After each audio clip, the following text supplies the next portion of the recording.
Jordan Vieira é psicólogo clínico de orientação junguiana, psicólogo escolar com mais de 9 anos de experiência em educação e graduando em pedagogia.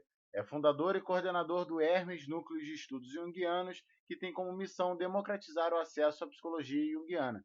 É também fundador e coordenador do projeto Quilombo, que fornece assistência psicológica a jovens negros. Apresentador do podcast Forever Young, estuda especialmente a relação da psicologia analítica com a cultura pop e também os mitos e construções da cultura afro-brasileira como representação do inconsciente. E hoje veio bater um papo despojado aqui com a gente. Olá, pessoal! A gente está começando agora o nosso primeiro despojado. Meu nome é Otávio, esse é o Rafael. A gente hoje vai bater um papo com o Jordan. É um papo descontraído, a gente chamou o Jordan basicamente para conversar sobre a vida, o universo e tudo mais, e é isso que a gente pretende fazer com todo mundo que vai começar a bater esse papo aqui com a gente. É um podcast basicamente para informar, para conversar, para a gente saber da vida de todo mundo aí, sem preocupações com nada. Então, sejam bem-vindos. Se é a primeira vez que você está ouvindo o nosso podcast, segue no Instagram, segue no YouTube, divulga nossa palavra por aí, Spotify. Passa a divulgar o Despojado por aí e dê sugestões de pauta também para a gente convidar mais pessoas. Beleza? Rafael, faça as honras. Não, eu já estava pensando antes, já tinha pensado no Kickstart já, e o Jordan, como o pessoal já vai ter ouvido aí que a gente vai gravar, além de toda a carreira profissional, é um entusiasta nerd de quadrinhos, escreve sobre isso e tudo mais. E eu estava olhando na internet há pouco tempo atrás uma galera falando da importância e tal, de alguns personagens no quadrinho, e eu acho que o Jordan pode falar isso pra gente com mais propriedade. Então eu queria que você pudesse começar e dar o kickstart do primeiro despojado, do primeiro pontapé inicial. Eu abro com a pergunta e gostaria que você discorresse sobre a importância do filme do Pantera Negra e sobre a importância de personagens negros nos quadrinhos, que eu acho que é um assunto muito interessante. Cara, pior que eu pensei a mesma coisa, mas vai. Cara, assim, não tem nem como falar que isso não é importante na real, né? O Pantera Negra nas HQs, ele foi um personagem que veio trazendo, né, todo esse movimento da representatividade negra junto com o Luke Cage, né? O Luke Cage foi o primeiro, o Pantera Negra veio logo em seguida. E o filme não deixa a desejar nesse quesito, né? A gente viu aí um universo cinematográfico da Marvel crescendo por 10 anos, antes de você ter a introdução do Pantera Negra, né? E quando ele vem, ele chega arrebentando tudo, né, cara? Assim, acho que em termos de representatividade ele foi muito importante e ele é muito importante, né? Quando você olha para Wakanda, não só no filme, mas nas HQs, ela traz um movimento do povo preto que é um movimento de libertação, assim, e de não dependência, né, da sociedade racista, da sociedade preconceituosa. Os caras estão por eles mesmos e não estão nem aí para o que está acontecendo no mundo de uma maneira geral, né? Eles trazem um conceito que a gente pensa que é o afrofuturismo, né? Que é pensar um futuro, um sci-fi, assim, com personagens negros. E eu acho isso muito foda, cara. Pode falar palavrão aqui, né? Não tem problema não. Pode falar, fica à vontade. Porque é muito foda, cara. É muito foda mesmo, assim. Não tem outra palavra para definir isso, saca? E, assim, não é o meu personagem favorito em termos de narrativa, né? Dentro de todo o universo da Marvel. Meu personagem favorito, meu coração é do Demolidor na Marvel, não tem jeito. Mas o Pantera Negra é um dos caras mais importantes na história dos quadrinhos para mim, assim, sem sombra de dúvida. E o filme é fundamental, assim, não dá para pensar que não tem que ter representatividade. Tem que ter representatividade, sim. O filme é sensacional. Eu vi o Michael B. Jordan é um ator assim fora do sério, fora do normal, e ele tá muito bem no filme. Inclusive eu vi um filme que, se vocês não viram, eu até recomendei pro Otávio, recomendo para todo mundo que tá nos ouvindo e pro Jordan, que chama Just Mercy. Eu não sei como é que ele ficou em português, porque ele chegou de 2020, enfim, com o Michael B. Jordan e com o Jamie Foxx. É sobre o primeiro foi um advogado negro que salvou foi o primeiro negro a ser retirado do corredor da morte, né? Enfim, nos Estados Unidos super preconceituoso, que não mudou muito até hoje, mas naquela época já era muito descarado e tudo mais, é um filme muito bom. Mas voltando aos quadrinhos, eu acho que os quadrinhos eles de muita importância, principalmente na parte quando a gente está falando de quadrinho de herói, porque, enfim, existe é o mais difundido, mas existe um universo de quadrinhos muito além. Eu acho que é muito importante e eu acho que os quadrinhos assim, poderia ter sido muito maior, mas ao mesmo tempo eles sempre se importaram em mostrar, igual você falou, Luke Cage, o Pantera Negra, e entre outras coisas, o próprio quadrinho do X-Men é um quadrinho que eu acho, na minha opinião, né, na minha visão, é um quadrinho bem inclusivo e tudo mais. Inclusive, a gente teve até aquele vexame do Crivella durante a Bienal, que foi em cima de um quadrinho do X-Men, então. X-Men é a inclusão total, né? O conceito de criação dos X-Men foi um conceito de inclusão, né? É uma metáfora a todos os excluídos da sociedade, né, cara? Todos aqueles que não encontram seu espaço, né? E talvez a Marvel com X-Men tenha atingido um ápice de representatividade, porque X-Men tem herói gay, tem herói preto, tem herói de todo tipo, né? Que você pode pensar em construção de pessoa, tem X-Men, né? Tem paraplégico, tem tudo lá, né? Então, assim, X-Men é um marco nesse sentido, e as HQs, elas são espelhos da sociedade, né? Quando a gente pensa em HQ, a gente está pensando num recorte ali que é um reflexo do que está rolando no mundo, né? Tanto que se você for estudar as HQs mesmo, né, como parte da minha área de pesquisa, você percebe que alguns autores dividem como se fossem eras, né? Mais ou menos como foi a mitologia. Você tem a Era de Ouro, a Era de Prata, né, a Era de Bronze, e cada uma dessas eras corresponde a momentos sócio-históricos diferentes, né? E nesses momentos sócio-históricos diferentes, você tem movimentos diferentes acontecendo nas HQs, né? Por exemplo, depois da década de 70, você começa a ter nas HQs um movimento que é de representar um mundo muito mais violento, né? Depois da década de 70, o que você tem no mundo? Você tem guerra do Vietnã, saca? Você tem uma exacerbação da guerra às drogas. E tudo isso vai sendo refletido nos quadrinhos. Assim. O quadrinho não está descolado da sociedade. O quadrinho só é um reflexo da sociedade. Quando os quadrinhos de super-heróis surgem, né, em 1938 com o Superman, ele vem trazendo questões da Segunda Guerra Mundial, né? Sim. Depois ele vai avançando para a Guerra Fria, né? Tudo que está na sociedade está no quadrinho. Não tem jeito. Se você for aprofundar a questão do Superman, né, cara? O Superman, ele é concebido como uma imagem cristã ali, de um Cristo solar, salvador de tudo, que é alimentado pelo sol e tudo mais, americano, né, cara? Com as cores dos Estados Unidos, azul, vermelho. É o cara que luta contra... Eu acho que é um contexto parecido com em termos de Estados Unidos, né, do Capitão América. Mas o Superman, ele é um deus, né, cara? Ele é um deus. É nítido que a diferenciação... E ele é um deus americano no nascimento dele, né? É o que a gente chama de mito solar, né? O Superman é um representativo do que seria Jesus, do que seria Ra, Mitra, né? Dentro dos estudos de mitologia, né? Porque são figuras que trazem elementos de renascimento, de mudança, de proteção e aspectos simbólicos nesse sentido. O Otávio, acho que foi tu mesmo, Otávio, que me falou uma vez sobre o filme do Super-Homem ter toda essas referências, essa pegada, né? Tem várias referências em relação à similaridade com Jesus, né? Porque em termos de figura solar, né, Jesus é o mais conhecido. Mas no próprio filme você tem ali aquela cena que ele cai de braços abertos da nave, como se fosse, tipo, eu vou sair como se fosse uma cruz, né, para salvar a Terra. Em alguma outra parte tem a questão da idade dele. Se eu não me engano, comentam que ele tem 33 anos. 33 anos, quando assume o manto. Sim. Então é bem claro quando você sabe qual é a referência do que eles estão buscando. Lógico que o Superman tem toda uma mitologia própria, uma história própria, mas a concepção dele, o Superman foi criado por judeus, né, cara? Joe Siegel e...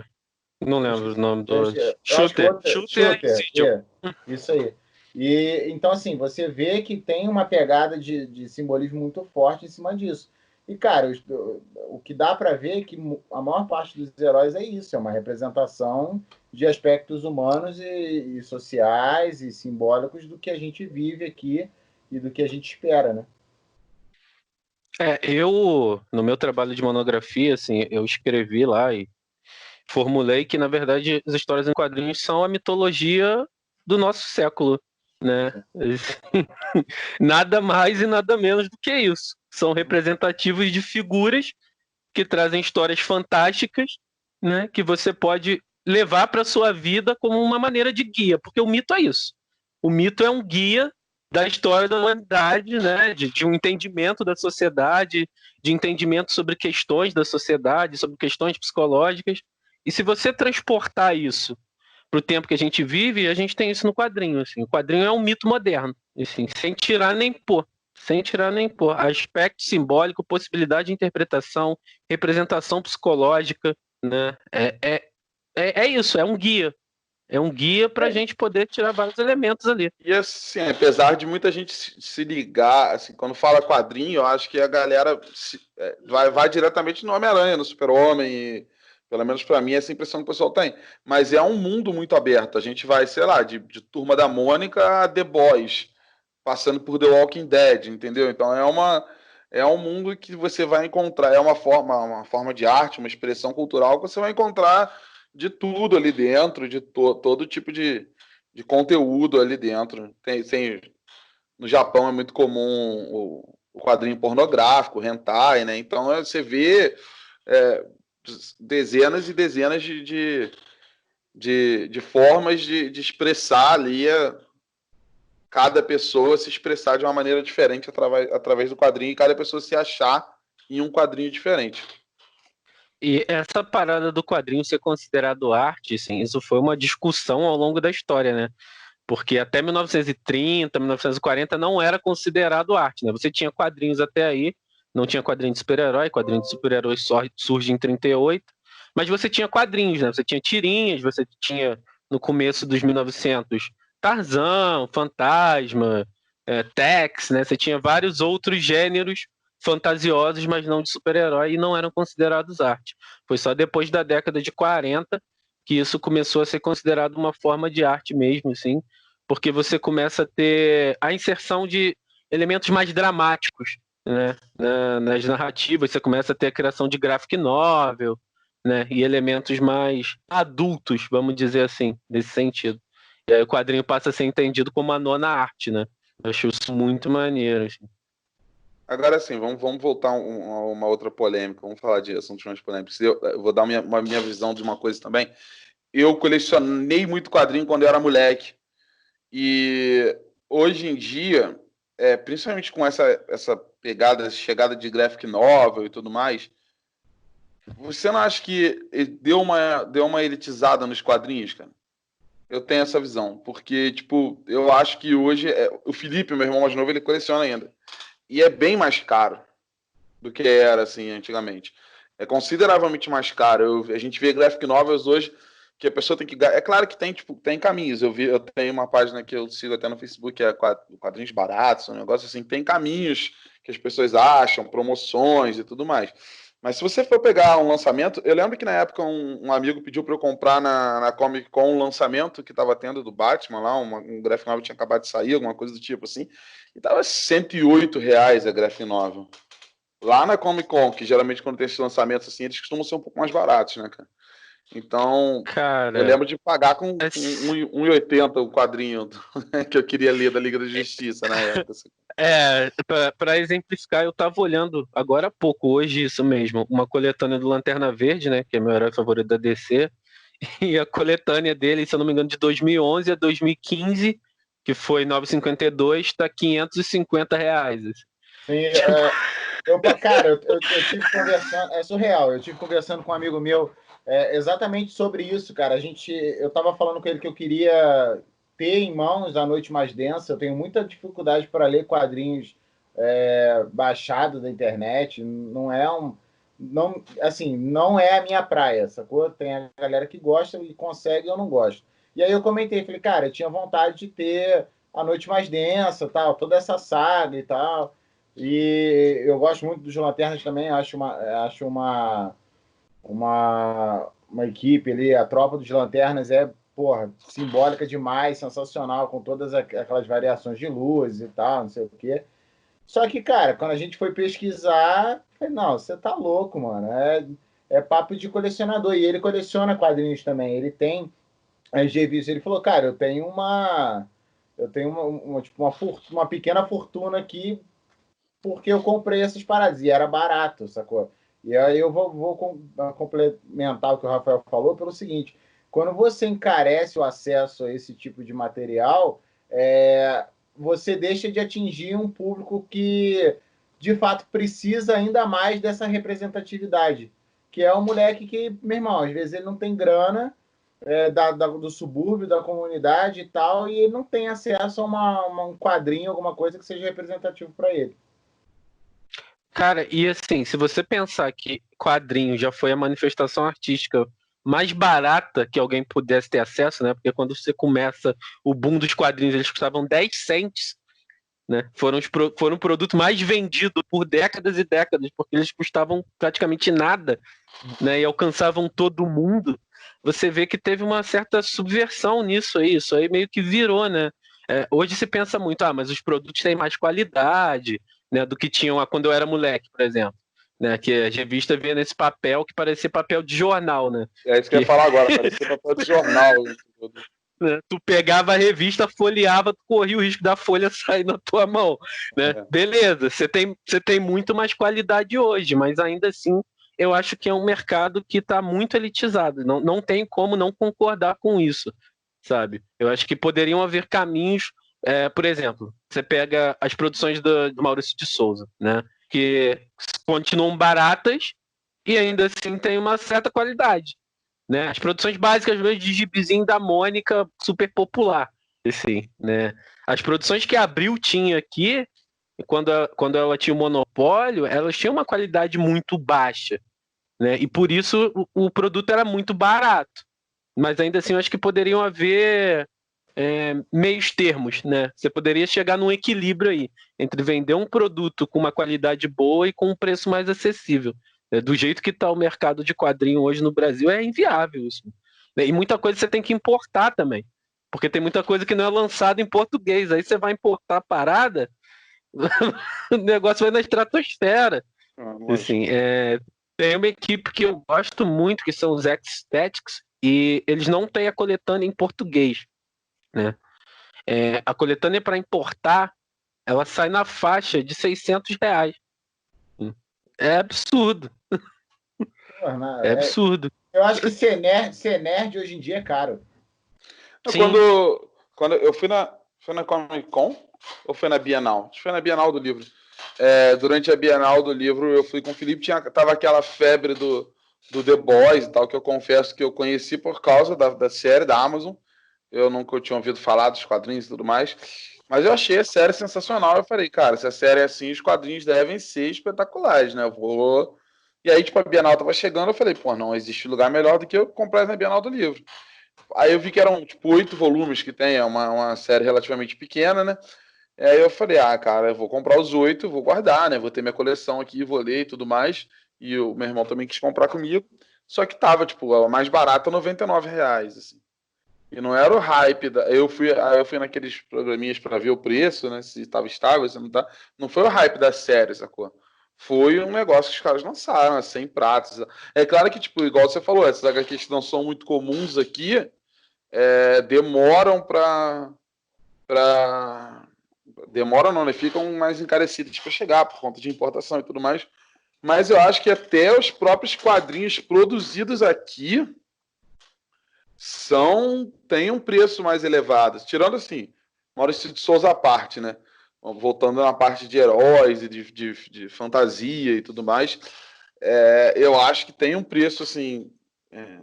eu tenho alguns quadrinhos nacionais aqui e nenhum foi muito barato, assim, foi um negócio relativamente num preço que não é considerável acessível, assim. Porque, assim, quando eu digo acessível, é o que eu falo de troco de pão, assim, que eu lembro de pegar, tipo, entre um curso e outro, pegar um trocado e comprar um quadrinho qualquer na banca, porque eu não tava sem livro, sem nada, não tinha celular, né? Tava sem livro, sem nada, catei um quadrinho na banca com um trocado de pão que eu tinha e fui ler aquele quadrinho que eu comprei ali na hora, na banca de jornal. Era papo de 3, 4 reais, você comprava uma HQ, né, cara? Assim, era bem barato. Hoje. É o que você falou, a qualidade mudou, mas eu acho que existe existe mercado para as duas coisas. Assim, eu não vejo por que não se ter esse quadrinho mais acessível e mais que as pessoas possam, mais acessível, acho que é a palavra certa, né? Que as pessoas possam comprar a qualquer momento, até colecionar, quem quiser e tudo mais. Porque Vai as vender coleções... mais quantidade, né, cara? Porque mais você vai ter quantidade. mais gente pra comprar, né? Sim. Não adianta você vender uma HQ a 70 conto e ter 10 pessoas que comprem. Se você botasse a 20, ia ter 100 pessoas comprando, pô. Como se fossem umas pocket editions e tudo mais. Porque não vamos nos enganar, a galera não vai parar de ler, entendeu? Sim. Porque, tipo assim, se eu fosse esperar alguma editora ter a boa alma de publicar todas as HQs do Walking Dead para ler aqui no Brasil, eu tava enrolado. Eu li Piratão na internet. Ponto. A galera vai ler Piratão na internet. Eu já li algumas séries da Marvel Piratão na internet. É o que tu vai ler, é onde tem para você ler. Porque é caro. Então, não é tipo as editoras começarem a olhar com outro olho para ver que tipo, essa galera não vai parar de ler. Só que assim eles não ganham um tostão. Né? As editoras na parte de livro tem essa solução do Pocket Edition, né, cara? Eu vi, tipo, muita gente lendo Game of Thrones na época que tava popularzão, assim, Pocket Edition, cara. É uma solução, de repente, pode ser viável. Que é o que você falou, é um material de menor qualidade, né? E, enfim. Até porque, assim, se tem uma instituição que funciona no Brasil, é a tradução feita por fã, né, cara? Isso aí pra qualquer mídia. Não, seja série, seja filme, seja quadrinho. Nunca vi. Pô, quando eu tinha, sei lá, 16, 17 anos, eu fiz parte dessas equipes de tradução de legenda. Sim. Eu legendei na época Rescue Me, a série, uma série que eu gosto muito de bombeiro e tal. Eu legendei alguns episódios, assim. Porra, mais um salve e um coraçãozinho e para todas essas galeras aí. Legendei Submaníacos. Porque, cara, salva a vida, assim, pra tu ver uma parada tranquila, assim. Porque é o que você falou, e é por conta própria, né, cara? E sem ganhar nada, né? Não, muitas vezes, para quem já viu, eu já não sei se você já aconteceu, provavelmente já, de eu ver uma coisa baixada da internet, piratão, e depois, quando entrou no Netflix, assistir de novo, e a legenda que eu baixei tinha mais qualidade do que a do Netflix, mano. Que é, tipo, a referência da parada. Brooklyn Nine-Nine, as legendas têm vários erros da Netflix, assim, é terrível. É terrível. Fora que parece que às vezes a galera... Porra, série de comédia é foda. Porque aí tem piada que não vai se adaptar e o cara, às vezes, fica na dúvida enorme de, tipo, ou pensar em outra piada ou botar a tradução literal daquilo que não vai fazer sentido nenhum em português. E nas duas vezes é cagado, que a maioria das vezes, quando ele pensa em outra piada, ele pensa numa piada sem graça, né, cara? Então, tipo, aí às vezes você tá assistindo com alguém que não fala inglês, aí você ri, a pessoa não, e tipo, a pessoa ainda fica tirando cara de idiota. Tipo, como é que tu riu disso? Isso não tem graça. E tu, não, eu tô rindo do que ele falou, não do que tá escrito. Sim, total, cara, total. É complicado, mas eu acho que poderia sim haver esse meio termo, saca? Porque você deixa de ganhar mercado, né, cara? E como você disse, as pessoas vão continuar consumindo, as pessoas vão continuar lendo. E aí você busca, você pode derrubar quantos sites forem, cara. Daqui a pouco brota outro, assim, não adianta, não adianta. A galera se movimenta nesse sentido de consumir e traduzir e jogar pra frente, né? eu lembro que esse problema deles proibirem rolou com The Walking Dead, assim, e eu comprava. E aí, na época, eu mandei um e-mail pra editora, falei, cara, vocês são lunáticos, assim, que quem gosta da parada vai comprar de qualquer jeito. Eu comprava o físico, eu tenho ali até todos que eles lançaram, que eles pararam na metade da parada, mas eu tenho os físicos, porque eu comprava, porque eu investia, porque eu queria ter o físico. Só que, tipo, os caras estavam no número 30, o americano estava no 130, e os caras lançavam uma por mês. Eles queriam que eu esperasse minha vida inteira para terminar de ler a parada, porque, porra, 100 meses, Você tá comprando até hoje. 10 anos o cara lançando a parada para um negócio que já tá. E aí, tipo, eles queriam proibir a galera de lançar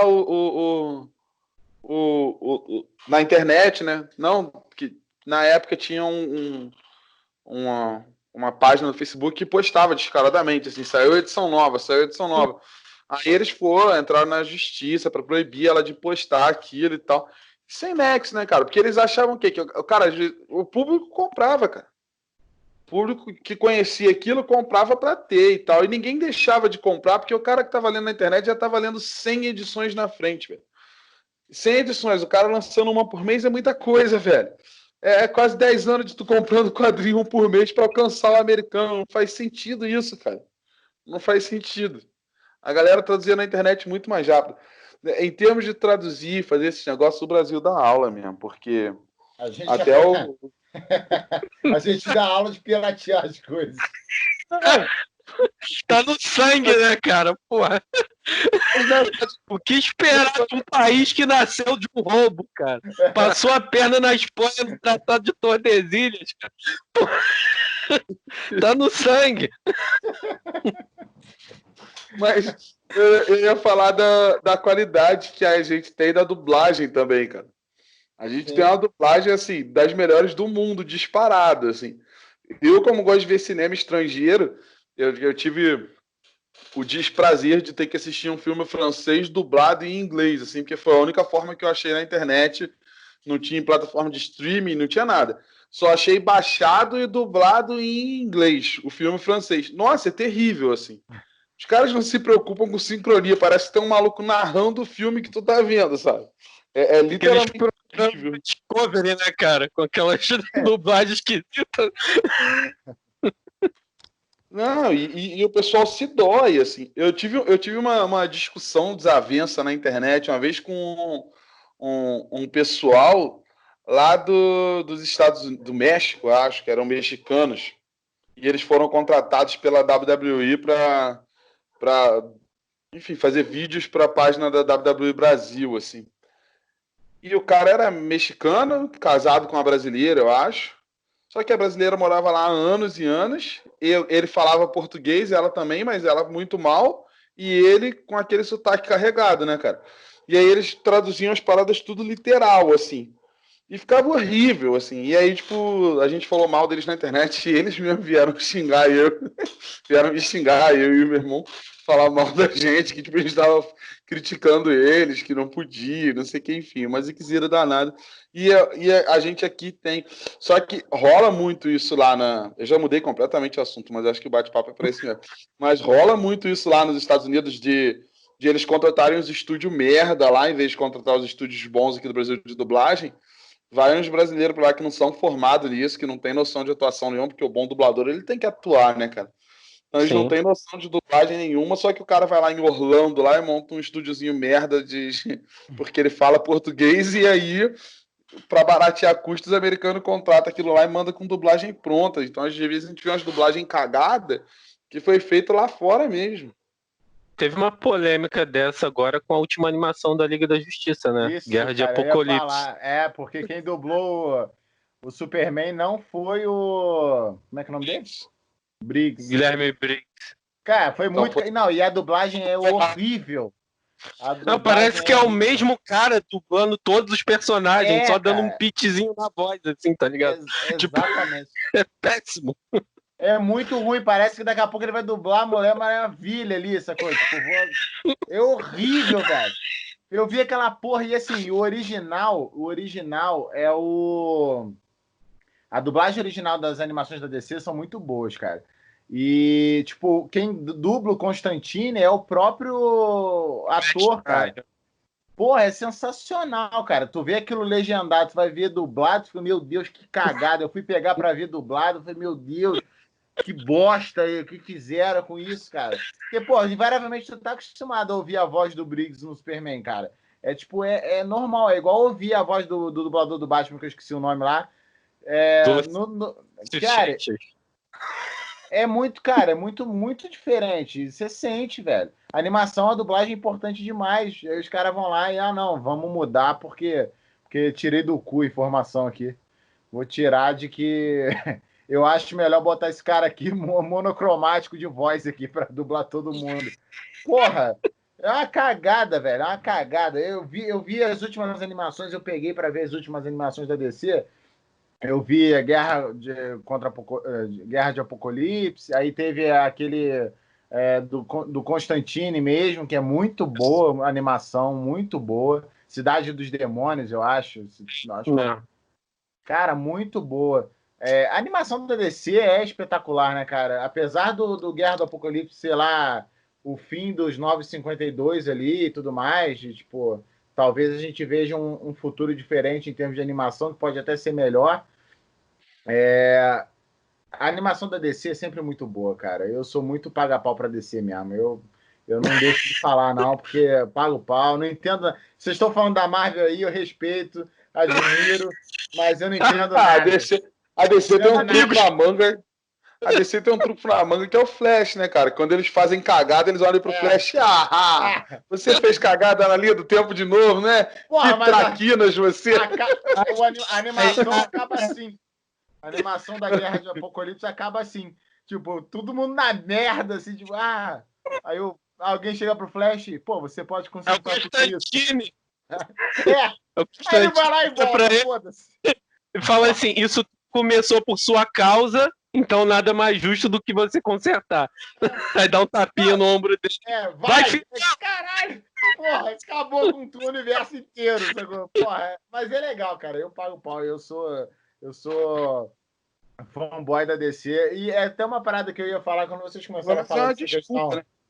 Pelo menos é uma desculpa, porque a Marvel caga na linha do tempo e não dá nenhuma desculpa pra gente, né, cara? É tipo, é isso aí mesmo, tá cagado mesmo, né?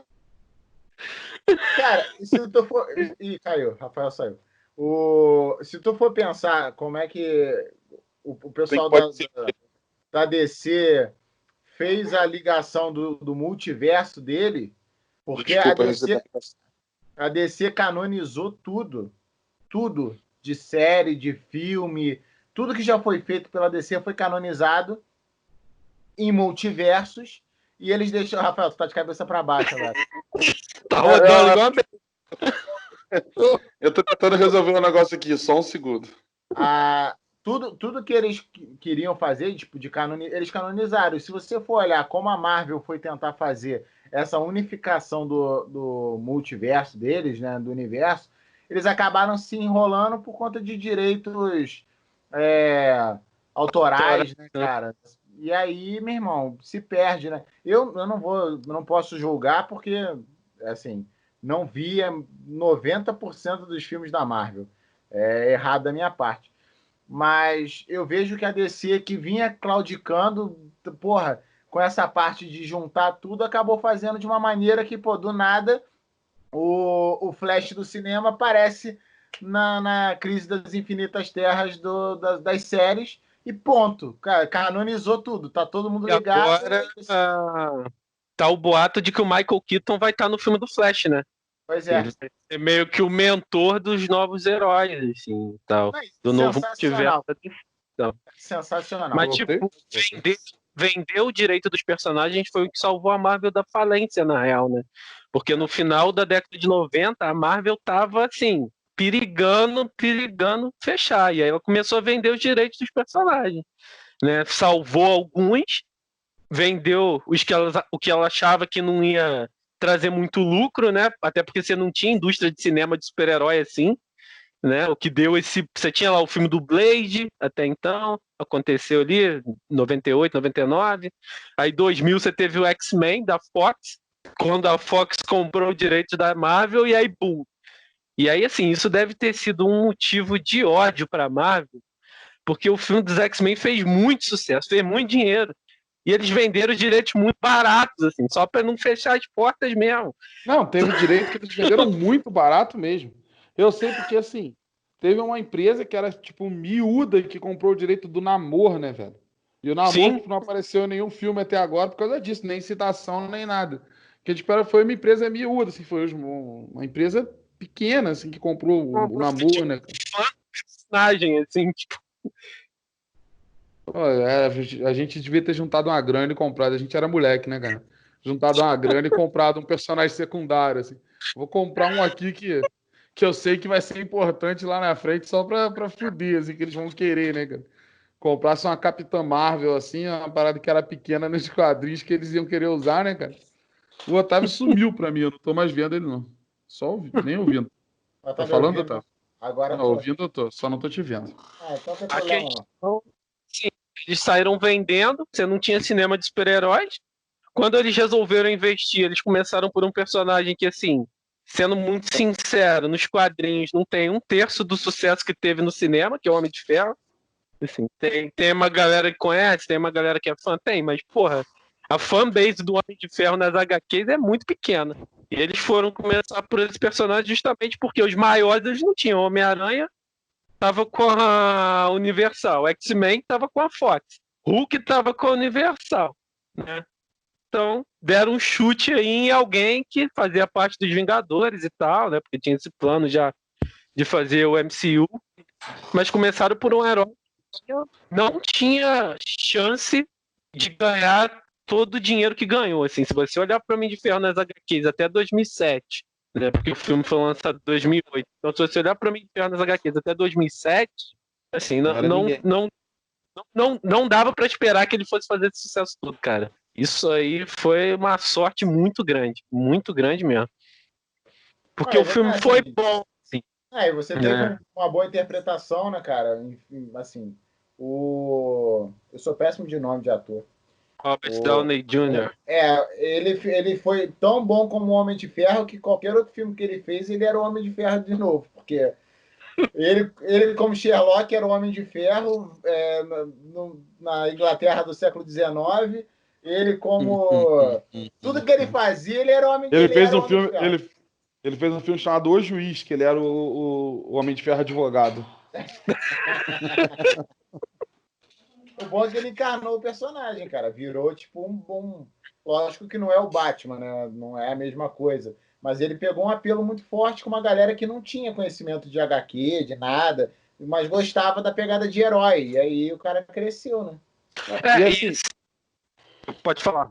Eu ia falar que tipo, o pessoal aqui, principalmente aqui no Brasil, não tem tanto apelo assim ao Capitão América, né? Porque, enfim, por N motivos e tal. Mas porque ele chama Capitão América. Mas se bem que hoje a galera tá babando o ovo dos Estados Unidos de um jeito que... Mas isso gerou uma parada assim que no arco da Guerra Civil, até quando foi pro cinema, a galera, tipo, até hoje compartilha negócio, tipo, não, se você apoia o Capitão América. Não, eu apoio o Capitão América, assim, porque é simples, né, cara? Tem duas opções, é o baba-ovo do governo, que foi o Homem de Ferro na Guerra Civil, que queria se registrar no governo e tudo mais, e o maluco que tava afim de não ter que se registrar, que não queria... né, cara? E eles nem mostram muito isso no filme, mas na HQ o Homem de Ferro eles começam a aceitar vilão, né? A aceitar os vilões, a se cadastrar. Secretos com os Thunderbolts. Vira uma cagada do cara. E aí, a galera ainda apoia o Homem de Ferro, porque sim, é o Homem de Ferro e eu não vou apoiar o Capitão América. É muito louco, porque assim, se você pensar, né, Capitão América, por mais que ele esteja estigmatizado, ligado ao país, tem diversos momentos na história, na narrativa dele, que ele vai contra o próprio governo dos Estados Unidos, justamente porque ele preza pela liberdade individual dos sujeitos, assim, né? Tem diversos momentos que ele... Sim, mas não só, assim, tem vários momentos que ele está se questionando, e aí tem até uma fala dele, que é tipo assim, na Segunda Guerra, eu sabia que o meu inimigo era o nazista, estava muito bem delimitado quem era o meu inimigo. Assim, agora eu já não sei quem é. porque numa época que estão mandando ele para umas missões, e assim, são umas missões mais de espionagem e tudo mais, e que às vezes ele tem que enfrentar o cientista maluco, né, o cientista mal da União Soviética, num contexto familiar do cara, saca? Tipo, invade e espanca o cara na frente da família, tá ligado? O cara tomou, Coisa leve, tranquilo. o cara tomou café com o filho, assim. Porra, pera aí que eu vou te matar aqui, rapidinho. Sabe? E aí ele começa a se questionar, cara. Tipo, porra, será que é isso mesmo? Será que eu tô fazendo certo? Será que esse governo tá certo? Né? Se o próprio Capitão América, que nasceu para proteger os Estados Unidos, consegue questionar isso, né? Porra, pelo amor de Deus, abre os seus olhos. Abre os seus olhos. Para de saudar a bandeira americana, porra. Cara, mas isso é uma coisa que você falou, voltando lá no começo da conversa, sobre a questão da representatividade. Eu acho que os quadrinhos e o cinema, no geral, apesar de também serem usados como ferramentas pelo próprio governo, né? Principalmente em governos autoritários, eles são um contraponto importante da sociedade, né, cara? Livros, quadrinhos e tudo mais, para mostrar, ei, caralho, eu tô lembrando aqui, eu sei que o Rafael leu também, eu li recentemente o Forrest Gump, e, cara, é uma crítica clara à Guerra do Vietnã. É nítido que é uma crítica à Guerra do Vietnã. A forma, uma crítica ao governo americano, uma crítica à forma que os americanos levavam a vida. E, assim, se você for analisar o livro, vai analisar o filme não é isso. O filme não é... O filme é quase uma peça publicitária do American Way of Life, sacou? Tipo, não tem crítica da forma que tem no livro sobre os Estados Unidos. Até porque o filme é da década de 90 e tal. Já tinha acabado a guerra no Vietnã e talvez não pegava bem ficar batendo no governo americano. Mas eu acho... O que me preocupa... Vietnã é o shame dos Estados Unidos até hoje. Cara, é isso. E, tipo, os caras... É uma guerra perdida pelos caras, assim, por uma galera que tinha... Lógico que não tinha o aparato militar tecnológico. E, assim, uma guerra que eles meteram o nariz, né? Porque, porra, a União Soviética tá metendo, eu vou meter, eu não pode ter União Soviética, enfim, todo o contexto sociopolítico da época. Mas, assim, o que me preocupa é isso que o Rafael estava falando da questão do barateamento das HQs, é que essas peças e esse contexto também, às vezes, ele não consegue penetrar numa galera que precisa de acesso a isso, entendeu? Então, assim, quando a gente estava falando do Pantera Negra lá no começo, eu fiquei lembrando aqui, porque, assim, como eu falei, o que eu mais conheço é em relação a DC. Os heróis negros da DC são muito poucos, cara. Assim, em termos gerais. Você tem o John Stewart, você tem o Aço, você tem o John Jones, que invariavelmente ele se coloca como um homem negro no geral, né? Que é o caçador, o Cyborg, que é o único que está aí hoje em dia na Liga da Justiça. Tá, mas, sabe, eu acho que em termos de representatividade, na Santíssima Trindade da DC, você tem uma mulher, ok, e você tem 2 homens brancos, sendo que um deles é um bilionário. Psicopata, né? Alucinado, que devia tentar para terapia assim que os pais morreram. Teria evitado muito sofrimento. Tadinho. Meus pais foram assassinados na minha frente. O que farei? Terapia ou botar uma roupa e combater o crime? Essa parada, eu li um negócio do Alan Moore essa semana, cara. Eu não sei como é que se pronuncia Alan Moore, que é justamente essa parada. Tipo, a galera às vezes se identifica com o Batman. Do Rorschach, né? Do Rorschach. É muito foda isso, muito maneiro. Tipo, o Rorschach fede, tu não tem que se identificar com ele, sacou? Ele falou que o cara chegou para ele e falou, olha, eu sou o Rorschach, você me fez. Aí ele, ok, então mantenha a distância de mim, por favor. Mas essa parada é tipo assim, a galera, tipo, eu me identifico com o Batman porque ele é sombrio e ele é frio e não sei o quê. Cara, você não tem que se identificar com o Batman, assim, sacou? Vai se identificar com outro herói. Acontecendo.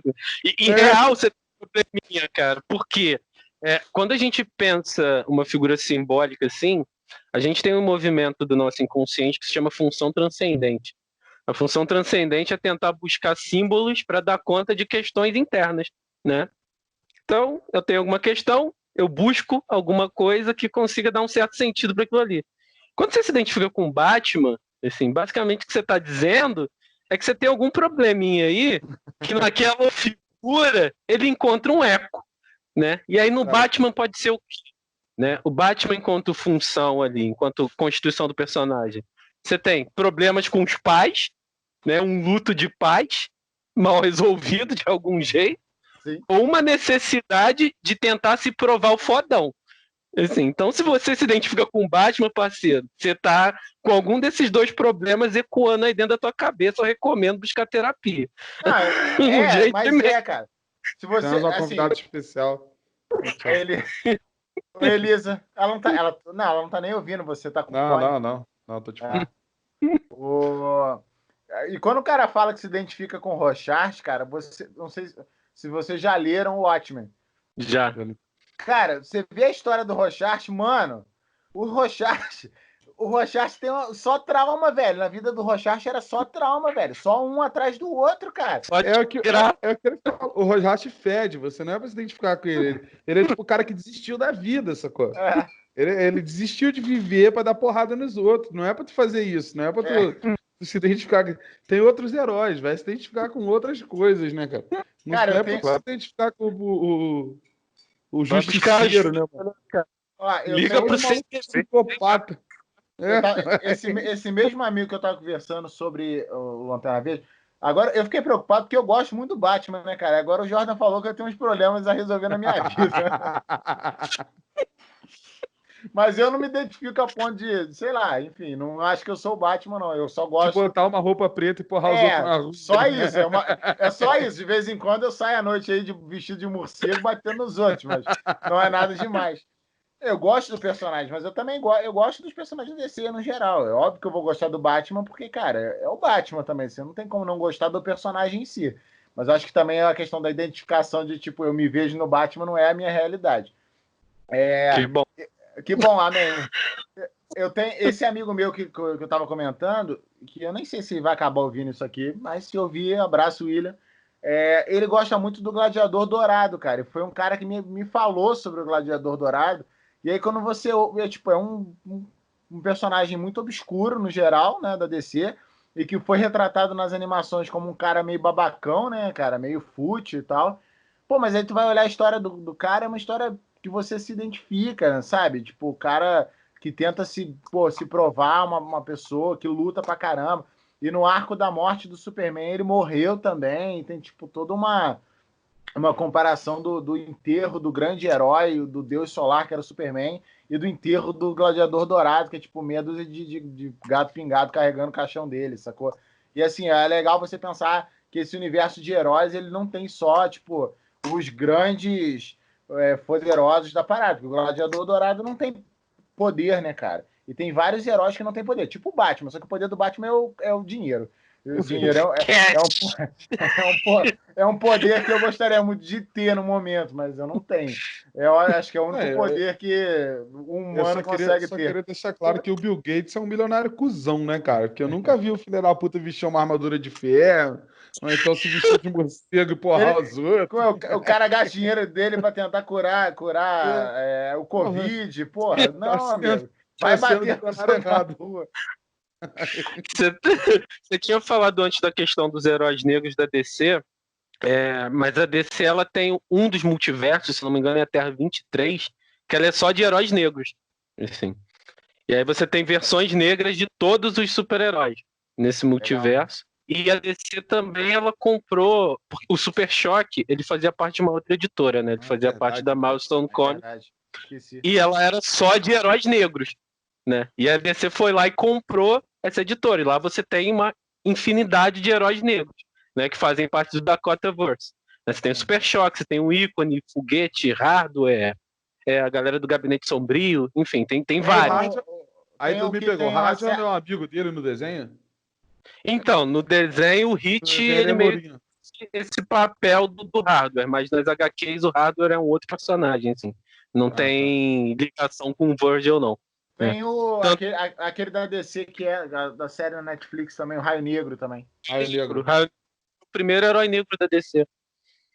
Mas então, eu acho que, assim, eu não Super sei Choque é sensacional. O filme de Super Choque pra ontem, por favor. E sem ser cagado, pelo amor de Deus. Mas então, eu acho que ainda assim falta talvez um protagonismo maior nas grandes mídias no geral, entendeu? Eu acho que isso é um problema que a gente tem. Só que olha só, eu volto até num assunto que você já tocou quando você falou do Forrest Gump. Eu ia falar lá quando o Jordan estava falando do X-Men. E agora eu lembrei. A gente tem um problema quando a gente chega na grande mídia, né, cara? Do negócio ser um pouco deturpado, assim, não passar exatamente a mensagem que aquilo quer passar. A gente teve você falou do Forrest Gump, mas acho que o X-Men, assim, ele nunca deu essa mensagem que o X-Men quer dar, assim. Então a gente teve um público que se identificou com X-Men, um público que só conhece os filmes e tal, se identificou com X-Men e era completamente o oposto do que o X-Men prega, né, cara? Cara, eu vi uma página no Facebook aí de uma menina aí, vampira da direita, né, fazendo um cosplay da vampira do X-Men, pregando conservadorismo e todos esses valores que a galera tá jogando pro alto aí, assim. O que eu achei bem preocupante, cara. Mas é real, assim, muita gente lê, mas não entende, né, cara? E aí não é só com X-Men, não. Isso aí é um problema do analfabetismo funcional do brasileiro, que vai ver Star Wars, não vai entender que tem uma crítica ali a um governo ditatorial, vai ver X-Men, não vai entender que ali fala sobre minoria, saca? Que vai ver qualquer coisa e não vai saber interpretar o que aquilo está trazendo, né? Vai fazer um recorte para justificar ponto de vista. Assim. Você falando assim é verdade. O problema não tá no filme, né? Tá na galera. Porque eu lembro, tem uma cena do filme que é sensacional, que acho que é com o Homem de Gelo, que, tipo, a mãe dele, acho que pergunta, acho que é com ele, fala, você já tentou não ser mutante? Já tentou parar de ser mutante? Você já tentou não ser negro, Jordan? Cara, e o pior do Homem de Gelo é que agora nas HQs ele se assumiu gay, né? Então a frustração da mãe pra fazer essa pergunta é 2 vezes pior, né? Pô, Bob, você já tentou não ser gay também? Como é que é? Mas gay ela ainda vai achar que tem como. Ela vai falar, não, gay tu não pode ser. Gay tem como tu controlar. Não dá. O negócio do gelo eu aceito. Aqui, deixa eu ligar pro Silema Malafaia rapidão. Cara, mas essa questão da percepção... Aí a gente vai entrar num debate que é inevitável, né, cara? Eu acho que a gente vive numa sociedade... Principalmente o brasileiro, esse analfabetismo funcional que você falou, isso eu acho que é um dos grandes... Não, lógico, não um grande causador, mas um dos grandes causadores do que a gente tem hoje de problema. Porque, tipo, você vai entrar em debate na internet, cara, tipo, Facebook, Twitter, qualquer tipo de rede social, é surreal o fato que o cara é incapaz de ver as ligações. Beleza, estão chamando o governo de fascista porque ele tá usando esse... Cara, o secretário de Cultura fez um pronunciamento baseado no Goebbels, cara. Não é possível que a pessoa... E a pessoa basicamente falando, não é isso. Como não é isso? Você tem dificuldade... A pessoa tem uma dificuldade absurda de entender aquilo ali. Óbvio que tem o cara que é mau caráter mesmo, que sabe, tá cagando, porque ele acha que tem que ser mesmo, mas tem o cara que é incapaz de entender o que tá acontecendo por trás e acha que você é maluco. E eu acho que isso é um grande problema da educação básica do país, de 40, 50 anos aí de governo que não faz uma educação que ensine o cara a pensar efetivamente. Porque não é assim, vantajoso, né, cara? Não é vantajoso. Eu trabalho com educação há 9 anos, né, cara? Então agora a gente vai falar de uma coisa que machuca meu coração há muito tempo já. Mas a gente tem essa organização, né, no sistema escolar desde sempre no Brasil, né? Vamos pegar quando os padres jesuítas chegaram aqui para catequizar os índios e educar os índios, eles não queriam índios que pensassem, eles queriam índios que obedecessem. Né? E a escola brasileira é fundamentada na escola catequista jesuíta de 1500. Assim, até hoje. Até hoje. Não mudou. Você quer alguém que te obedeça. Só isso. É isso. Só isso. E que aceite o que você está falando ali, tipo, você está falando e é isso, sacou? Você não precisa pensar sobre o que eu estou falando. Eu estou te falando que é isso e acabou. Entendeu? Então, é o meu lugar de saber, né? Você me obedeça. E entenda que eu sei mais que você. Né? isso.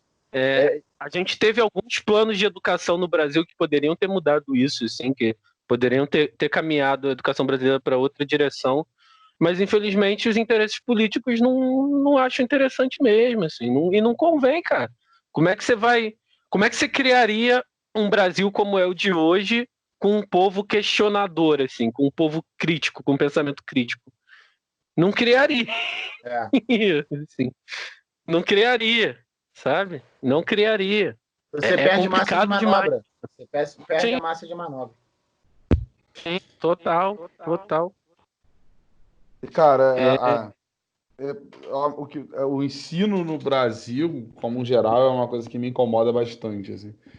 A gente aprende muita coisa inútil, assim, na escola. Quando a gente devia estar aprendendo os negócios básicos, assim. Então, tipo, o cara se forma sem saber o que são os três poderes, sem saber a diferença, sem saber como cada um faz, que, tipo, a gente aprende na escola só decorar legislativo, executivo, judiciário, acabou, o que cada um faz, o que cada um tem direito, a gente não sabe, mas a fórmula de Bhaskara a gente tem que saber. Que, porra, isso é muito importante. Vou usar pra caralho na minha vida essa merda. P ao quadrado menos 4ac, amigo. Isso aí tem que saber, O problema não é nem a usabilidade prática daquilo, assim. O problema é a não relação daquilo com a tua vida. Assim. Com qualquer coisa na vida, né, cara? Se você aprender algo que você consegue relacionar com o teu contexto, aquilo faz algum sentido, né? Agora, se você não consegue relacionar com nada, aí você está aprendendo em vão. É lógico. Né? Se você vai aprender... porra nenhuma. Sim. Tudo que você poderia aprender na escola poderia ser algo que seria revertido para você enquanto sujeito, para o teu desenvolvimento enquanto sujeito. Sabe? Mas a gente não tem uma escola que caminha nessa direção.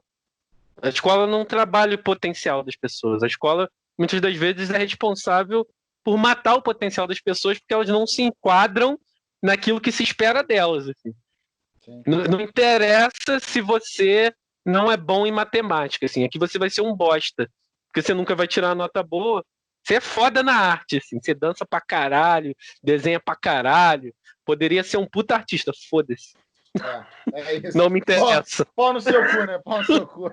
Não é isso que eu quero. É igual aquele pau no cu lá falando que a gente não precisa. Eu não quero sociólogo pago com o meu dinheiro. Vai pra puta que pariu, né, amigo? Porra, como tu não quer um sociólogo? Ele não sabe a importância de um sociólogo, mano.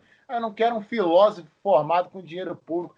É isso, o cara não quer uma sociedade pensante, ele não quer. Porque o sociólogo ele é feito para pensar a sociedade, para entender como a sociedade se comporta, achar soluções viáveis para a sociedade. Porque eu estava vendo.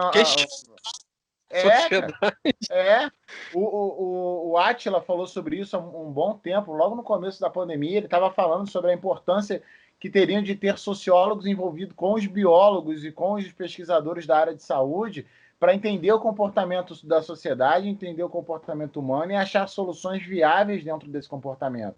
Então, cara, é importante, nem todo mundo vai querer virar sociólogo, não. É importante que você tenha uma faculdade pública de qualidade de sociologia, sacou? E é importante que você dê acesso ao moleque da favela, meu irmão, porque se ele quer ser sociólogo, deixa ele ser sociólogo, velho. Ele gostou daquilo, ele gosta, é o que ele quer fazer e é onde ele vai se desenvolver bem, cara.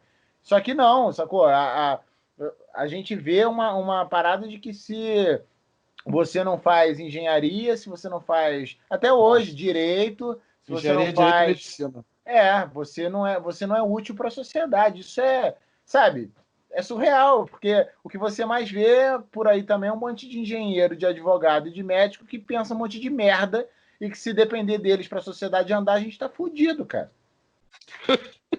Tá mesmo. Fora que a gente tem um problema nisso aí, que eu sempre falo isso. A geração passada, assim, dos nossos pais, tudo mais, passou por um período que, tipo, faça faculdade e seja o bambambam na vida, assim. E aí, com todos esses problemas e essa popularização de faculdades que não estão pensando em formar as pessoas de verdade. A gente tem muito que a galera chama de unisquina aí, que é aquelas faculdades, tipo, tá ali para pegar o dinheiro do malandro e, tipo, não vai ensinar muita coisa pro cara de verdade. Vende diploma, né, cara? Não Vende conhecimento. diploma. Isso. E a gente tá formando um bando de gente idiota, a realidade é essa, e a gente não tá formando pedreiro, eletricista e encanador e etc, etc, etc, porque criou-se essa realidade que, tipo, a faculdade vai te salvar, e a faculdade, isso, assim, eu acho que é muito importante o ensino superior, mas que existem outros caminhos. Você não precisa. O seu diploma não te torna alguém, velho. Você ter um diploma não vai te Mas tornar uma pessoa. percebe o quanto isso tem relação com como o brasileiro sempre espera algo maior, assim, uma espécie de salvador mesmo, né? Tá sempre colocando pra frente alguma coisa acima que vai te tirar da merda que você tá, né? E aí você teve esse boom do acesso ao ensino superior, que eu acho que não é tudo isso, assim, a faculdade, não vou dizer que a faculdade não é para todo mundo, não, a faculdade é para quem quer estar lá, mas a pessoa pode saber que ela não precisa estar se ela não quiser, e isso não faz dela uma pessoa pior, que poderiam haver outros caminhos, sacou? A gente tem um monte de gente saindo com diploma, isso satura o mercado, porque o diploma universitário hoje já não vale mais nada. Aí a gente já está chegando no ponto que o diploma de pós-graduação já não vale mais nada, porque também está super saturado. Né? Daqui a pouco você tem um título de doutor no Brasil, não vai servir para porra nenhuma também, assim. Não, porque a mas gente está aí, nessa lógica de mercado só. isso, não. E nessa parte de doutorado não servir para nada, cara, isso também parte muito da falta de incentivo de pesquisa do próprio governo, né, cara? Porque assim, ele não entende, principalmente nos últimos, né? Quantos anos essa merda tá de presidente aí já? 2 anos? 1 ano? Essa bosta. Essa merda. 1 ano. Perdeu até a noção do tempo. 1 ano e 7 meses. Olha isso, caralho, parece uma eternidade já que esse filho da puta é presidente do país, cara. Enfim, de uma galera que saiu sucateando o CNPq, parte de pesquisa, enquanto ao invés de você usar o Estado, beleza, você tem a máquina do Estado, vamos fazer o Estado gerar ciência, vamos fazer o Estado achar a cura de um câncer, vamos fazer o Estado gerar pesquisa, usar doutores e vender isso depois para o mundo, sacou? Você acha a cura para uma doença X, acha uma ferramenta útil para alguma coisa, mas enfim, investe em ciência, sabe? Tipo, dá subsídio pro cara que, pô, ó, eu tenho um amigo que hoje é doutor e tá trabalhando na iniciativa privada porque ganhava uma miséria do caralho e não conseguia trabalhar com a pesquisa dele. E, tipo, vivia sempre tipo, não sei se eu vou ter minha bolsa, sacou? Porque, cara, aí vai uma galera, eu convidei um camarada também que mora nos Estados Unidos hoje, fez doutorado em física, tudo na França, tudo mais, e, cara, ele levou esse conhecimento para fora. Aí a galera vai, leva esse conhecimento para fora, aí o pessoal lá de fora compra essa galera, compra o trabalho, vai patentear e vai vender pra gente. É isso. A gente não produz ciência, cara. A mentalidade de colônia do Brasil, ela nunca deixou de existir, né, cara? Muito grande, né? O Brasil é Brasil forjado para mandar as coisas pros outros, só isso. É isso. Inclusive pesquisador. A gente vende café para a Alemanha para comprar cápsula de Nespresso. 10 vezes mais caro. Com o próprio café que a gente mandou para os caras. A gente é o maior exportador de laranja e importador de suco de laranja Del Valle, esses sucos dessas de caixinha. É uns negócios que tu fica pensando, é isso aí que tu falou mesmo. É essa mentalidade de colônia. E um governo que nunca prestou, a realidade é essa. A gente nunca prestou, todo mundo que entrou, quando o cara entra com a cabeça boa, ele parece que é corrompido e querem tirar uma vantagenzinha, quer não sei o quê. É complicado, mas o Brasil é um país muito novo também, né? A gente tem que pensar que a gente tem 200 anos como república, né? Nem isso, nem isso. A República foi em 1889, você tem cento e poucos anos de República aí. Tipo, 200 anos, né? Porque deu... Pera que eu tô perdido, já tô perdido também. Não, cento e poucos anos, porque fez 1989, você fez 100 anos. Antes Então, disso, a gente trocava qualquer aí. coisa por espelho, né, velho? Os caras... Eu vim te dar um espelho, né?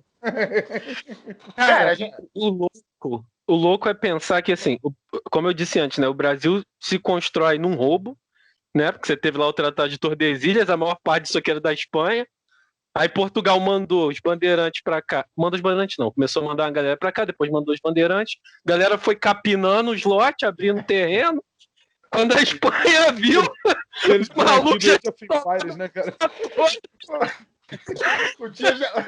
O cara já tinha construído já pro lado dele, assim, ele já era. Tomei aqui, já é meu. Agora eu uso o campeão, né? Já era, parceiro.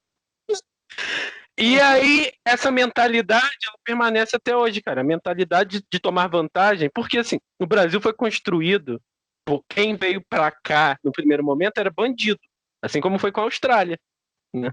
Você pegava quem você não queria e jogava pra cá pro cara ter o perdão pelos crimes dele, né? Aí Ia pro Nordeste, o dono da capitania hereditária.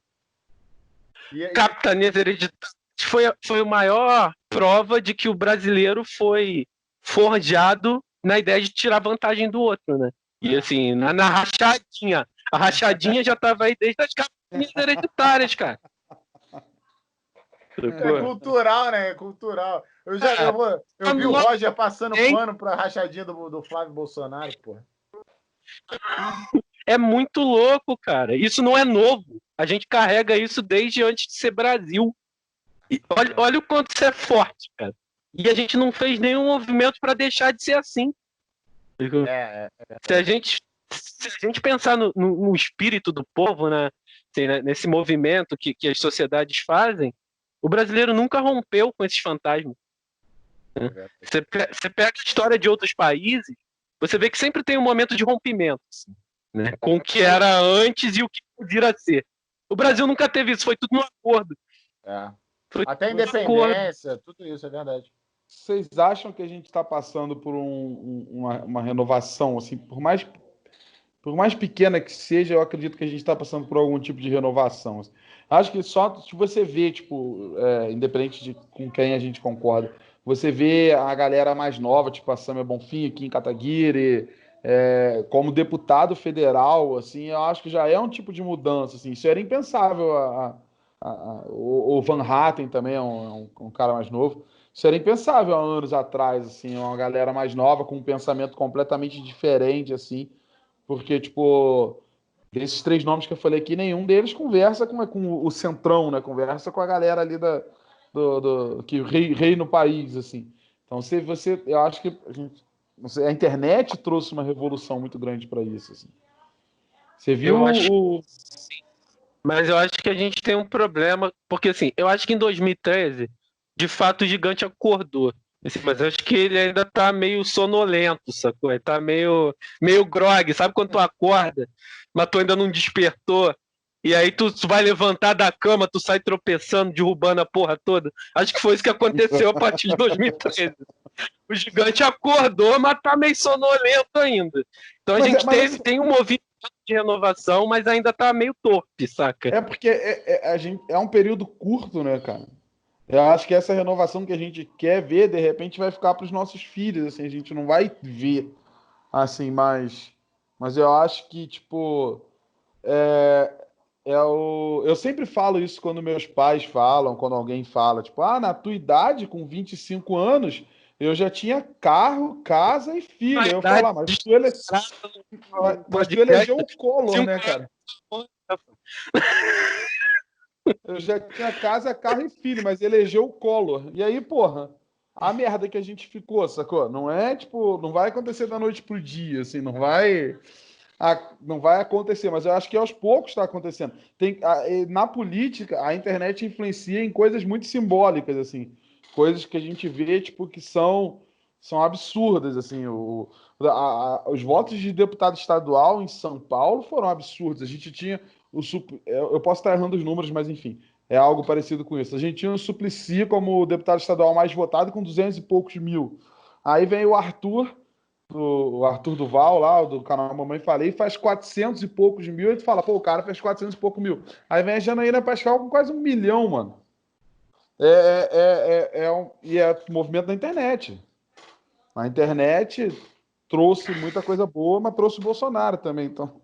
É isso, cara. Eu só tô esperando que você acabar para eu falar que eu acho que a internet fudeu tudo. Eu acho que essa parada, cara, por isso que eu digo que o gigante tá meio torpe. A gente veio com essa ideia de renovar, mas a gente cometeu o mesmo. A gente não, que eu não votei nele, graças a Deus. Mas o Brasil E um de nós também. cometeu o mesmo erro que sempre comete, que é de achar que um sujeito vai salvar a porra toda. Sacou? Aí vem com esse papo de renovação, de mudança e tal, e coloca tudo no colo de um cara que já estava aí fazendo parte da política há 30 anos. Então, como um sujeito que já está aí há 30 anos vai representar a mudança? Porra, gigante. Abre o olho, mano. Cara, eu acho o seguinte, de fato existe um movimento de renovação no geral, de uma galera mais nova aparecendo, mas eu acho que o brasileiro em si, acho que até pelo que a gente estava conversando agora, desse analfabetismo funcional, essa incapacidade de pensar por conta própria, usou a internet da pior maneira possível, porque ela acabou dando voz a uma galera que não podia ter voz. É isso. Porque muita gente que não podia ter voz se juntou e acabou ficando com uma voz muito grande. E aí você vê o cara lá que não entende o que é o autoritarismo, que não entende o que é fascismo, o que é nazismo, como é que funciona a história, endeusando um cara que é um imbecil, psicopata não, ele é um sociopata, né? Psicopata não, porque ele é um bosta que nunca mataria ninguém. Ele é um sociopata, um genocida do caramba, e o cara não consegue entender isso. E aí ele vai lá para a internet, junta mais um monte de imbecil, com todo o perdão da palavra, coitado do imbecil de verdade, e vai lá e junta todo mundo e eleva esse tipo de cara. E aí esse tipo de coisa que vai anti-ciência, anti-vacina, é o cara que vai falar para você tomar um remédio de verme para curar uma doença viral e vai dizer que se você tomar isso você está precavido. E assim, eu acho que esse é um problema, sacou? Cara, mas olha só, você já viu, a gente confunde, né, cara, opinião com argumento, né, cara? O brasileiro não sabe diferenciar isso. Então, assim, opinião, cara, opinião não interessa. É isso. Argumento interessa, porque é vazado. Mas eu acho que o problema é esse, o cara não consegue discernir o fato de que a opinião dele não... na internet, ela não... A internet, para ele, validou a opinião dele. Então, tipo, porque ele acha isso e ele pode falar sobre isso, e teve gente lá que foi lá e curtiu e comentou que pensa a mesma coisa, para ele aquilo tá validado. Então ele passa a achar que a opinião dele tá validada sem embasamento nenhum. Eu tirei do cu lá a informação e pronto. Eu acho que tá... Tirei do cu. É isso. Então, assim, eu já vejo todo esse movimento social de mudança da sociedade de uma maneira muito pessimista no geral. Eu sou botafoguense, né, cara? Então eu já encaro a vida com pessimismo. Eu não consigo ser otimista com nada. Tipo, naturalmente eu já olho as coisas com pessimismo. Mas assim, eu vejo já no que a gente tá. Pô, beleza, a gente tinha que ter o que agora? Uma frente ampla, igual aconteceu na França. A França, quando elegeu meu Deus, como é que é o nome do presidente da França? Macron, eu tô com Sarkozy na cabeça, Sarkozy era o outro. Quando a França elegeu o Macron... Saiu. Quando a França elegeu o Macron, foi exatamente isso. Meu irmão, a sociedade percebeu que se eles não se unissem em uma frente unificada, a extrema-direita francesa com a Le Pen ia ganhar. Era isso. Então a gente não quer esse tipo de pensamento e vamos juntar todo mundo, vamos achar um nome aqui, porque a galera enxergou que aquilo ali não era interessante, não queria uma extrema-direita.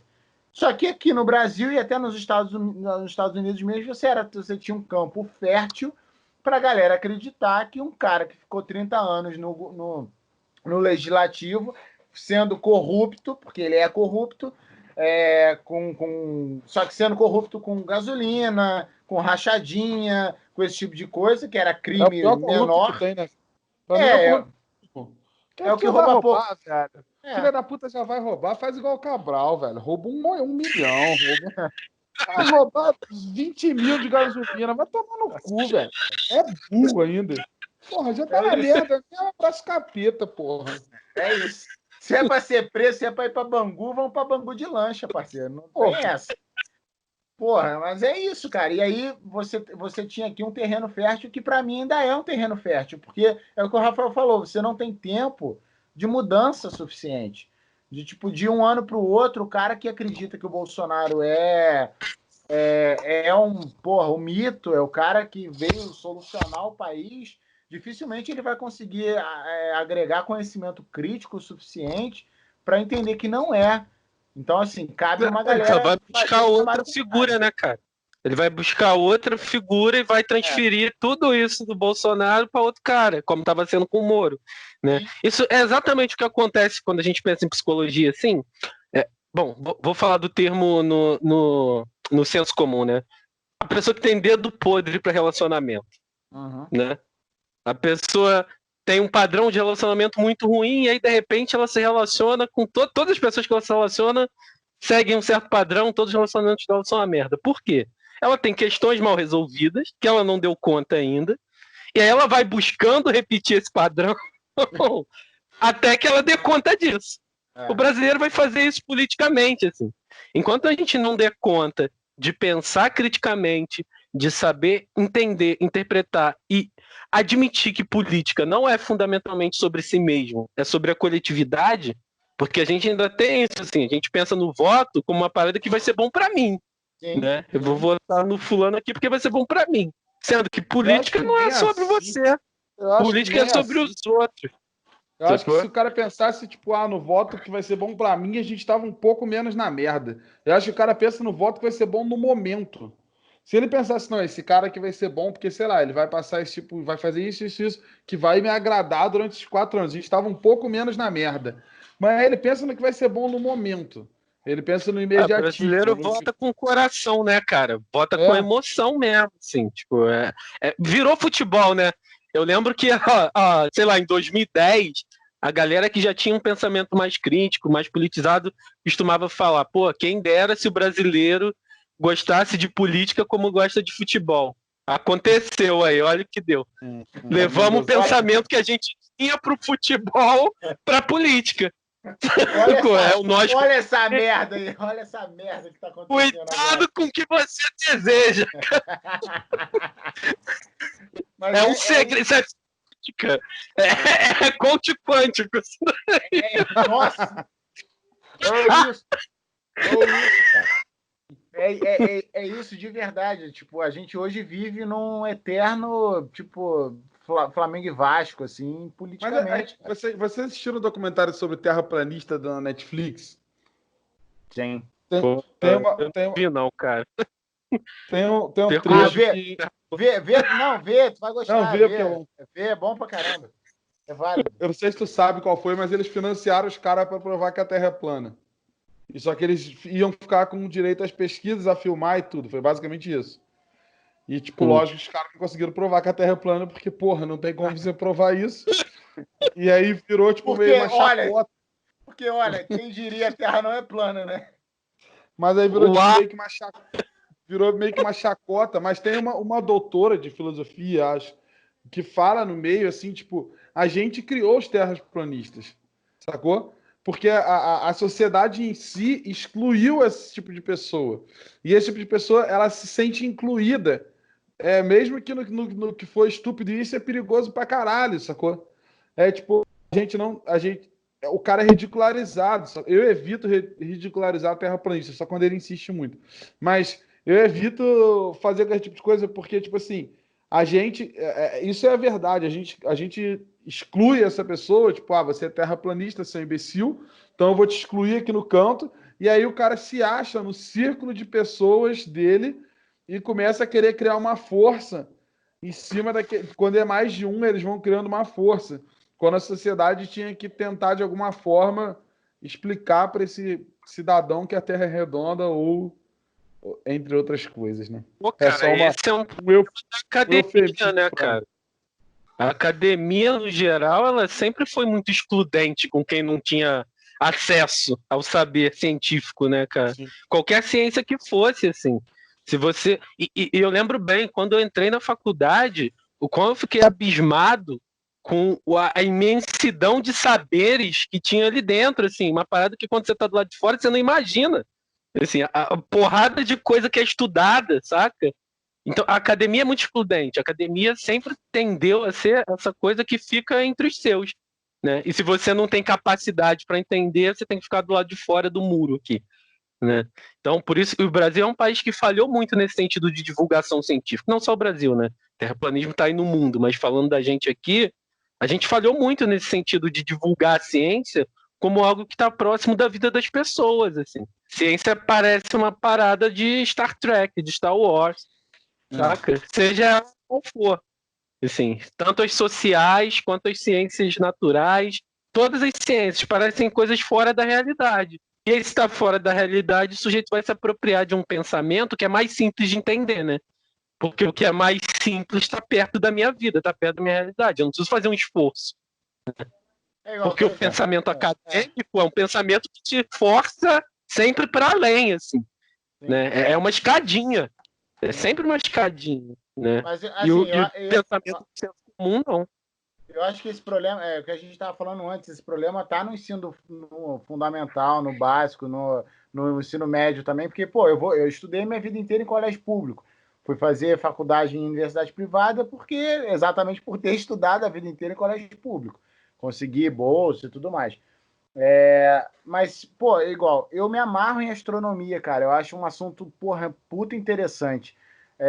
Li algumas paradas sobre e tudo mais, mas assim, se você me perguntar se eu vi alguma coisa de astronomia nas minhas aulas de física no colégio, eu nunca vi, cara.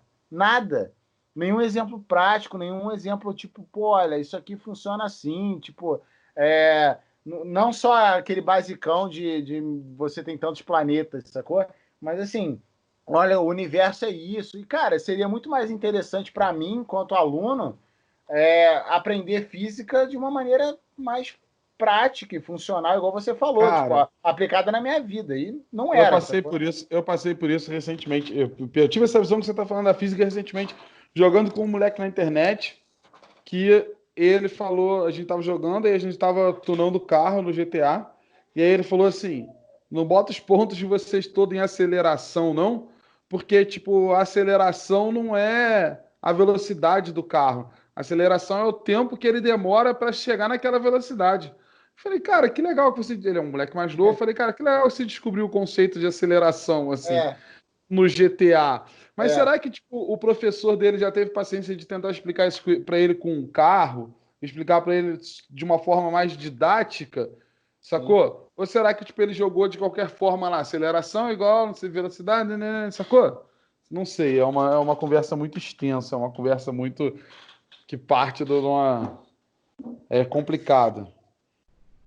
Não, dificilmente, cara. Assim, eu já passei por diversas escolas, já trabalhei dentro de sala de aula, já trabalhei fora de sala de aula, e raríssimas foram as vezes que eu vi professores que utilizam o saber como algo que é maneiro de se conhecer, assim. O professor não precisa ser puta carismático, ser um showman, nem nada nesse sentido, não.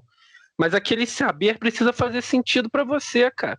Qualquer matéria, assim, qualquer matéria, né? Vamos pensar rapidão aqui. Ciência é a maneira como a gente enxerga e entende o mundo. A gente está no mundo. Então, toda e qualquer matéria pode ser aplicada à realidade. Assim, qualquer uma, né? Qualquer uma. É só o cara ter o manejo de fazer isso, né? E o que é isso que peca a maneira como a gente forma educadores no Brasil. Eu estou cursando pedagogia agora, né? Fazendo segunda graduação. E isso é uma coisa que eu vejo na maneira como o curso é estruturado, sabe?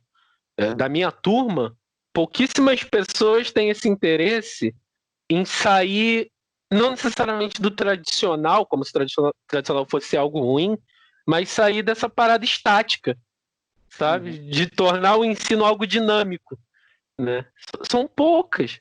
Por quê? Porque dá trabalho pra caralho, cara. E aí o cara sai, e mesmo o cara que sai, que os poucos que vão sair, eles vão entrar em colégios que não vão incentivar esse tipo de comportamento. E aí o cara não vai conseguir aplicar o que ele quer, entendeu? E aí se frustra, e aí é rendido ao sistema, né, cara? Assim, uma das maiores frustrações da galera da educação é essa. Tu sai da faculdade cheio de tesão, de fazer uma parada maneira, e quando tu começa a atuar, tu vai sendo podado o tempo todo. Né? Aí não tem como o cara resistir.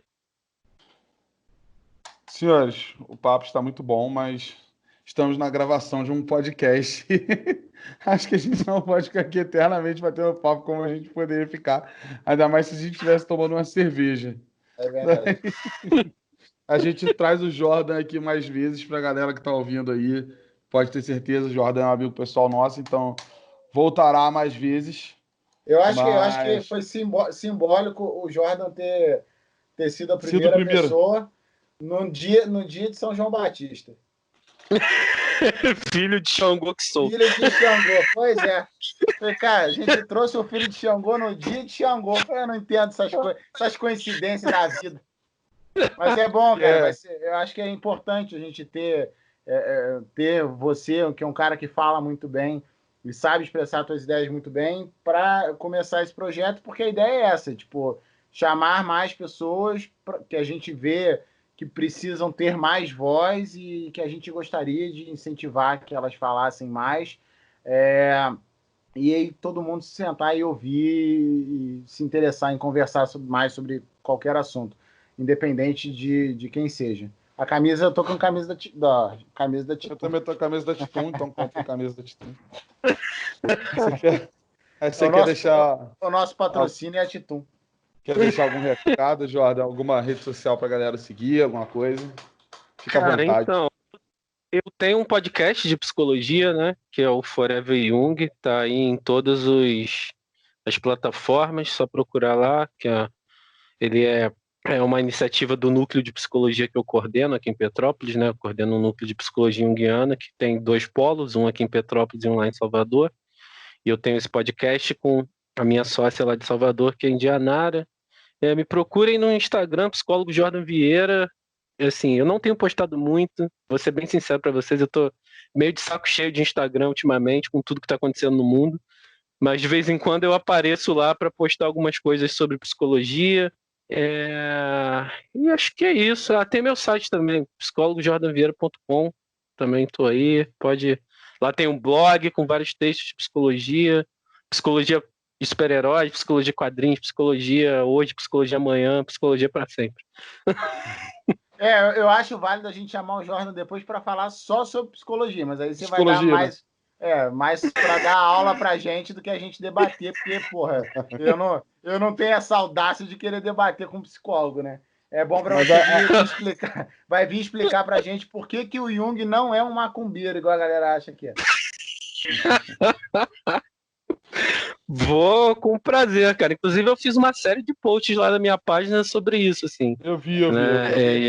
Explicando um pouco esses aspectos. Então é isso. Pessoal, obrigado por todo mundo que ouviu até agora. Muito obrigado ao Jordan por ter aceitado o nosso convite.